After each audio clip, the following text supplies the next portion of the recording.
ரமலான் மாதத்தின் 10 சிறப்புகள். 1. திருக்குர்ஆன் ரமலான் மாதத்தில்தான் அருளப்பட்டது. அல் குர்ஆன் 285. 2. சொர்க்கத்தின் கதவுகள் திறக்கப்படுகின்றன. புகாரி 1899. 3. நரகத்தின் வாசல்கள் அடைக்கப்படுகின்றன. புகாரி 1899. 4. ஷைத்தான்கள் விலங்கிடப்படுகின்றனர். புகாரி 1899. 5.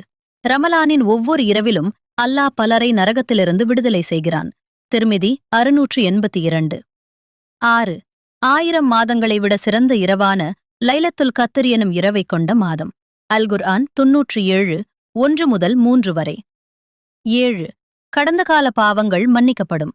புகாரி 1901. 8. ரமலான் மாதத்தில் உம்ரா செய்தால் ஹஜ் செய்த நன்மை கிடைக்கிறது. புகாரி 1863. 9. நபி ஸல்லல்லாஹு அவர்கள் மற்ற நாட்களை விட ரமலானில் அதிக தர்மம் செய்பவர்களாக இருந்தார்கள். புகாரி 4997. 10. கூடுதல் நன்மைகளை பெற்றுத்தரும் மாதம். முஸ்லிம் 2119.